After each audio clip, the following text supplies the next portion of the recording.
A while back, I did a program called 21 Days to Cash. And to be fair, I got the idea from my friend Kevin Nations. He had done cash flow kind of short-term course. What Kevin has this wonderful business model where he doesn't really do email or ads or anything else. He just has a bunch of followers on Facebook, and occasionally he will invite people to some sort of front end offer, which is a small, he calls them big money from small events, a short term program that could last anywhere from a couple weeks for online stuff, 3 to 6 weeks, or a 2 day in person event, typically held in Vegas at his home there. And then from there, he moves people into his mastermind. And all these things are pretty expensive. But I loved a cash program that Kevin did because it touched on the mindset of going and making offers and generating more cash. It gave some practical, tactical things. And one of his great gifts is always making things feel simpler, which is something I try to share with him, but frankly, he does a pretty amazing job at it. But I had run a 21 days to cash program. In hindsight, I'm not sure if it was a year ago or 2 years ago or whatever else, but I tried to accomplish a lot of the same things, like helping people think about generating cash in a different way, getting comfortable asking for sales. And one of the cool things that I think we did is I gave them a really practical kind of process to brainstorm how they could generate cash. And so I wanted to unpack some of that for you here. And really, it was what, who, and how. And what, who, and how was first we would identify what are all the things that we could sell to generate cash. And man, I told people, don't like you got to dig deep on this. Do you have things that you could go sell on Facebook Marketplace? Do you have things that are just sitting around, that unused equipment, snow tires in the garage, didn't really care, right? I wanted to know not just, hey, we've got this one core program we try to sell over and over, or we cycle through and maybe we run a challenge 3 or 4 times a year and we sell that. No, do you have retail things to sell? Do you have accountability programs to sell? Could you sell one-on-one coaching? Could you go to somebody's home and do a lifestyle makeover session and kind of dig through their pantry and help them optimize what they're shopping for, help them set up a system or habits to increase more physical activity or eat healthy meals or have a better quality of sleep? Or just kind of like I led off with, do you have things that you can sell that are even unrelated to your business, but get you in this kind of mentality that, hey, you know what? This is simply a value exchange. I have things to offer that other people would find valuable. So I had people take whiteboard, a giant kind of tearaway sheet, throw it in a notebook. It didn't really matter.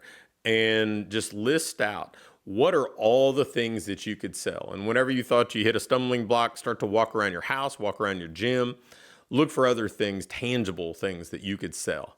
And brainstorm, what services aren't you offering that maybe other people offer that you could sell? And you don't necessarily have to go and sell all of these. This is more of just like this exercise to unpack what all you have at your disposal to generate cash, because I think it's important from a mentality standpoint to feel like we're playing offense and not playing defense. So often we get into this kind of internal rut where it feels like, man, I'm playing defense. I'm at the mercy of somebody walking through the door with a credit card. The thing that I typically sell is not real appealing. For me, I think I let go of that long ago. And I've been very fortunate. We've had multiple programs and products to sell, so I could always kind of cycle through things. So if something went stale, I had something else to offer at my disposal. But we all have that. I just think that just most people don't maybe recognize it as much as they could. So that's the first piece, right? We look at all the things that we could sell. We can unbundle some of the things that we've put together. We can create short-term offerings that are kind of splintered versions of longer-term offerings. We can do more one-on-one services and solutions. We can sell retail stuff. We can dream up other types of programs. We can sell unused equipment. We can sell videos from workouts that we've done that in the past we've only given away to people when they're traveling. So many options.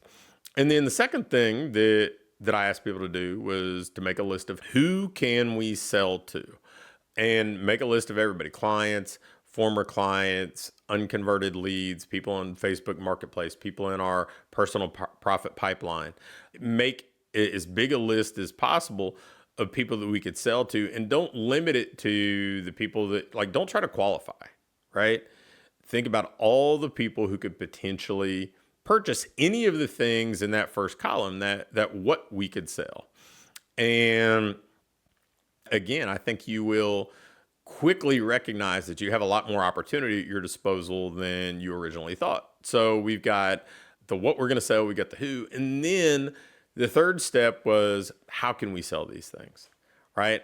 And personal outreach, Facebook ads, email, text, personal, personal phone calls, phone broadcasts, social media posts, posting things on Facebook Marketplace, posting things on Craigslist or eBay or wherever else that you have at your disposal. You could have a yard sale. You could have a gym sale. So many options that we have. And then we just really created a focused challenge day after day of what did you sell today? Every day we're selling something. I don't care if it's selling a bottle of multivitamins off your shelf at your gym. I don't care if it's going out and selling books back to half price books that you've already read and no longer need to keep. Doesn't really matter, right? You can sell something every day. And so much of this was, again, just shifting people out of this kind of helpless defensive mode where they felt like they were kind of at the mercy of buyers seeking them out, instead of saying, look, I have all these things at my disposal that I can go proactively sell. I can go make offers in so many different formats for so many different things to so many different people. And when you do that, you kind of recapture the power of playing offense and knowing that as a business owner, you can go create your own wealth. You can go create your own opportunities. You don't have to just wait for them to materialize. So if you're looking to generate more cash, and as I record this, we're getting close to the end of October, so holidays are approaching and you want to create a little more cash for the holidays, or you're just trying to maybe renovate your mindset when it comes to selling and making offers and feeling like you're in more control in your business, use this strategy. Use this kind of 3-step approach: what you can sell, who you can sell to, how you can sell it. And I think it'll be kind of liberating for you. I think that you will quickly see that, man, you've got more opportunities at your disposal than you probably ever imagined. And you can kind of ring the cash register whenever you want.